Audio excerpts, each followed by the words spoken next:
आपण पाहत आहात SM मराठी न्यूज. लोकशाहीच्या रक्षणासाठी सदैव कटिबद्ध असलेले एक रोखठोक व लढाऊ news channel SM Marathi news.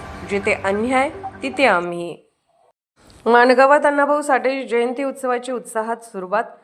ज्योत आगमन व प्रतिमा पूजन संपन्न. लोकशाहीर अण्णाभाऊ साठे यांच्या जयंतीनिमित्त माणगाव येथे आयोजित करण्यात आलेल्या उत्सवाची आज उत्साहपूर्ण वातावरणात सुरुवात झाली. अण्णाभाऊ साठे यांचे जन्मस्थान वाटेगाव येथून आणण्यात आलेल्या पवित्र ज्योतीचे माणगावमध्ये जल्लोषात स्वागत करण्यात आले. आज सकाळी गावातील युवक, नागरिक, महिला तसेच लोकशाहीर अण्णाभाऊ साठे जयंती उत्सव समितीचे पदाधिकारी यांच्या उपस्थितीत ज्योत माणगावमध्ये दाखल झाली. यावेळी लोकशाहीर अण्णाभाऊ साठे, जय भीम, जय अण्णाभाऊ अशा घोषणाने परिसर दुमदुमून गेला. ज्योतीच्या आगमनानंतर लोकशाहीर अण्णाभाऊ साठे यांच्या प्रतिमेचे पूजन जिल्हा परिषद सदस्य राहुल आवळे व अतिश शिंगे यांच्या हस्ते करण्यात आले. यावेळी माणगावचे ज्येष्ठ नेते जिनगोंडा पाटील, जाकीर भालदार, शशिकला वाणगावकर, सपना मधाळे, प्रज्ञा कांबळे, नेहा बुचडे, आयुष्या कांबळे इत्यादींनी आपल्या मनोगतामध्ये अण्णाभाऊ साठे यांच्या साहित्य, समाजकार्य आणि परिवर्तनवादी विचारांवर प्रकाश टाकला. समाजातील वंचित, शोषित आणि कष्टकरी जनतेच्या हक्कासाठी त्यांनी दिलेल्या संघर्षाचे स्मरण यावेळी करण्यात आले. स्वागत नंदकुमार शिंगे यांनी केले. यावेळी मातंग समाजाचे अध्यक्ष सारंग सोनुले, उपाध्यक्ष श्रेयश बिराजे, प्रदीप बिराजे, मनोज बिराजे, विजय बिराजे, तानाजी बिराजे, नाना बिराजे, सातापा बिराजे, नितीन गवळी, राधिका बिराजे, पद्मा बिराजे, सारिका बिराजे, वैशाली बिराजे, मीना बिराजे, नंदा बिराजे, लता बिराजे, रुक्मिणी बिराजे, अंजना बिराजे इत्यादी उपस्थित होते. जयंती उत्सव समितीच्या वतीने पुढील काही दिवस विविध सामाजिक, सांस्कृतिक व समाज प्रबोधनपर कार्यक्रमांचे आयोजन करण्यात आले असून नागरिकांनी मोठ्या संख्येने सहभागी होऊन कार्यक्रम यशस्वी करावेत असे आवाहन करण्यात आले. या कार्यक्रमास गावातील ज्येष्ठ नागरिक, युवक, महिला, विविध संघटनांचे प्रतिनिधी मोठ्या संख्येने उपस्थित होते. SM मराठी न्यूज प्रतिनिधी योगेश संधी. अण्णाभाऊ साठे यांच्या 106व्या जयंतीनिमित्त कार्यक्रमासाठी उपस्थित, जयंती साजऱ्या करण्यासाठी उपस्थित या गावचे आमचे मार्गदर्शक, राजकारणातील आमचे मार्गदर्शक आदरणीय जिनाकाका, उपस्थित आमचे दुसरे मार्गदर्शक झाकीर भैया, सभागृहातील आमचे सहकारी आदरणीय आतिशदादा शिंगे, उपस्थित सर्व समाजातील सर्व ज्येष्ठ मंडळी आणि माझ्या खांद्याला काम करणारे सर्व तरुण सहकारी. सर्वप्रथम मी तुम्हाला अण्णाभाऊ साठे यांच्या 106व्या जयंतीनिमित्त तुम्हा सर्वांना मनापासून शुभेच्छा देतो. मी पहिल्या भाषणाच्या सुरुवातीलाच तुमची सर्वांची माफी मागतो, कारण रात्री वाटेगावला ज्योत आणायला गेलो होतो, आवरून थोडंफार इथे यायला वेळ झाला, म्हणून त्यात मला तुम्ही सर्व, तुमचा मुलगा, तुमचा भाऊ, तुमचा नातू म्हणून तुम्ही मला माफ कराल अशी अपेक्षा व्यक्त करतो.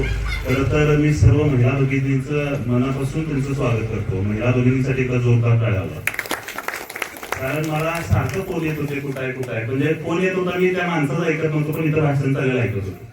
पण सर्व मुलींनी अत्यंत तयारीनं एकदम सुंदर भाषण केलं, त्याबद्दल मी तुमच्या सर्वांचं मनापासून आभार मानतो. खरं तर जयंती आज साजरी झाली म्हटलं तर असं वावगं ठरणार नाही, कारण आम्ही सर्व पुरुष मंडळी, आम्ही सर्व तरुण सहकारी चळवळीत असतो, जयंत्या साजऱ्या करण्यात असतो किंवा डॉल्बीवरती असतो, पण समाजाला चांगली दिशा देण्याचं काम खरं तर घरातून सुरुवात होत असते. आणि आपल्या भगिनी, आपल्या महिला घरातल्या पुढे येऊन भाषण करायची त्यांची डेअरिंग झाली तर खरं तर समाज सुधारायला वेळ लागणार नाही असं म्हटलं तरी वावगं ठरणार नाही. म्हणून तुमचं धाडस, तुमच्या या धाडसाला, तुमच्या या तुम्ही येऊन इथं पुढे बोलला त्यासाठी मी तुमचं मनापासून आभार मानतो. खरं तर लोकशाही अण्णाभाऊ साठे एक थोर समाज सुधारक, लोकशाही आणि साहित्यिक होते. त्यांनी आपल्या लेखणीतून आपल्या गोरगरीब लोकांची, वंचितांची व्यथा मांडली आणि डॉक्टर बाबासाहेब आंबेडकरांचं खरं काम कोणी जर पुढे नेलं असेल तर ते लोकशाहीर अण्णाभाऊ साठेंनी नेलं. त्यांचं काम खरं तर समाजापर्यंत पोहोचलंच होतं, पण ते काम तळागाळापर्यंत पोहोचण्याचं काम जर कोणाचा सिंहाचा वाटा असेल तर ते लोकशाहीर अण्णाभाऊ साठेंचं होतं. मी सर्वप्रथम पुन्हा एकदा तुम्हाला सर्वांना लोकशाहीर अण्णाभाऊ साठे यांच्या जयंतीच्या निमित्तानं तुम्हाला शुभेच्छा देतो. महाराष्ट्राला जडणघडणीमध्ये त्यांचं फार मोठं योगदान आहे. ते लोकशाहीर अण्णाभाऊ साठे यांच्या जयंतीनिमित्त संयुक्त महाराष्ट्र मध्ये ज्यांनी चळवळ उभी केली, गिरणी कामगारांच्या बाबतीमध्ये ज्यांनी चळवळ उभी केली आणि ज्यांच्या लेखणीतून जयंती या निमित्त मी सर्वच माणगावच्या सर्व लोकांना, समाज बांधवांना मनपूर्वक शुभेच्छा देतो. आणि वाटेगाव मध्ये राष्ट्रीय स्मारक व्हावं म्हणून मागच्या अधिवेशनामध्ये खासदार धैर्यशीलदादांनी मुद्दा उचललेला की ते राष्ट्रीय स्मारक व्हावं आणि लोकशाहीर अण्णाभाऊ साठेंना भारतरत्न पुरस्कार द्यावा अशी मागणी केली आहे. त्याला यश यावं याच तुम्हाला जयंतीनिमित्त शुभेच्छा देतो आणि माझं मनोगत संपवतो. जय हिंद, जय महाराष्ट्र, जय भीम. या ठिकाणी लोकशाहीर अण्णाभाऊ साठे यांनी 30 पेक्षा जास्त कादंबऱ्या लिहून या महाराष्ट्राला नव्हे तर संपूर्ण देशाला आणि परदेशामध्ये आज लोकशाहीर अण्णाभाऊ साठे यांच्या जयंतीच्या तुम्हा सर्वांना माझ्याकडून, माझ्या कुटुंबियाकडून, एसएम मराठी न्यूज चॅनेलकडून, लॉर्ड उदय चॅनेलकडून सर्वांना हार्दिक हार्दिक शुभेच्छा.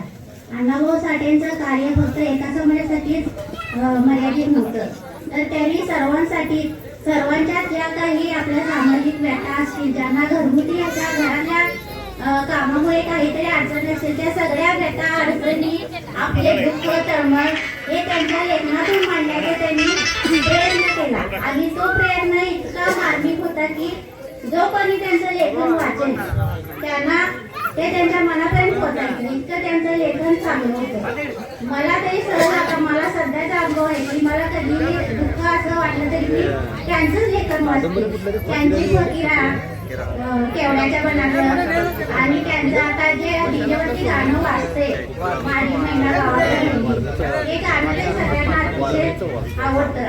अशा प्रकारे त्यांनी आपलं जी व्यथा होती ती त्यांच्या लेखनातून मांडण्याचा प्रयत्न केलेला आहे. तसंच त्यांना शिक्षण घेता आलं नाही पण त्यांनी सर्वांना संदेश दिलेला आहे की आपण शिक्षण घ्यावं. आता इतक्या सोयी उपलब्ध आहेत त्याचा आपण लाभ घेऊन शिक्षण हे घेतलंच पाहिजे. तसं आपण केलं तर आपल्या समाजाची प्रगती होणार आहे. पण आता तसं होताना दिसत नाहीये. शिक्षणाची एवढी आवड आता आपल्यात इतकी दिसून येत नाही. आपण तळमळीनं प्रत्येक गोष्टीत प्रयत्न करून आपल्या जे हक्काचं आहे ते आपण घेतलंच पाहिजे अशी आपली मनाची तयारी पाहिजे की जे आपलं आहे ते मला मिळालंच पाहिजे आणि हे सर्व शिक्षणातून होणार आहे. तर आपण शिक्षण हे घेतलंच पाहिजे. त्याप्रमाणे आपल्या सामाजिक अशा ज्या काही जबाबदाऱ्या आहेत त्या सुद्धा आपण पार पाडाव्यात हा त्यांचा संदेश होता. हे सर्व आपण सर्वांनी लक्षात ठेवून त्याप्रमाणे मार्गक्रमण करावं अशी माझी विनंती आहे सर्वांना. आणि पुन्हा एकदा आपल्या सर्वांना लोकशाहीर अण्णाभाऊ साठे जयंतीच्या हार्दिक हार्दिक शुभेच्छा. धन्यवाद. त्यावेळेस आपल्यावर खूप अन्याय अत्याचार व्हायचे. त्यातूनही त्यांना एवढी शिक्षणाची आवड होती की त्यांनी पोस्टर बघून जे आपण आता पोस्टर लावतो वेगवेगळ्या प्रकारचे तर ते पोस्टर बघून त्यांनी ते पोवाडा लिहायला सुरुवात केली. मग त्यानंतर लोकनाट्य लिहायला सुरुवात केली. मग त्यानंतर शाहीर एक प्रकारची शाहिरी लिहायला चालू केली. त्यानंतर त्यांनी असं करत करत त्यांचे खूप असं साहित्य जे लिहिलेलं होतं त्यांनी ते नंतर प्रसिद्ध झालं. त्यांनी रशियामध्ये जाऊन शिवरायांचा पोवाडा गायला. तिथे त्यांनी आपल्या साहित्याचं काय म्हणतात साहित्याचं आपल्या प्रसिद्धी केली. ते तुम्ही शांत चित्तेने ऐकून घ्यावे. जेव्हा जेव्हा जगावर अन्याय झाला तेव्हा भाषा आणि साहित्यातूनच लढायला बळ दिले. अशाच भाषेतून आणि साहित्यातूनच कष्टकऱ्यांच्या आणि दीनदलितांच्या हक्कासाठी आयुष्यभर लढा देणारे अण्णाभाऊ साठे आज त्यांची जयंती. त्यांच्या जयंतीनिमित्त माझे त्यांना कोटी कोटी प्रणाम. आज 1 ऑगस्ट अण्णाभाऊ साठे यांची जयंती. ते केवळ लेखक आणि लोकशाहीर नव्हते ते तर समाज सुधारक आणि विचाराची क्रांती घडवणारे महान व्यक्तिमत्व होते. त्यांचा जन्म फार गरिबीत झाला. त्यांना शिक्षणाची संधी मिळाली नाही म्हणून त्यांनी फक्त 1.5 दिवस शिक्षण घेतले. तर त्याच माणसाने 35 पेक्षा जास्त कादंबऱ्या आणि लोकनाट्य व काव्यग्रंथे लिहून काढले.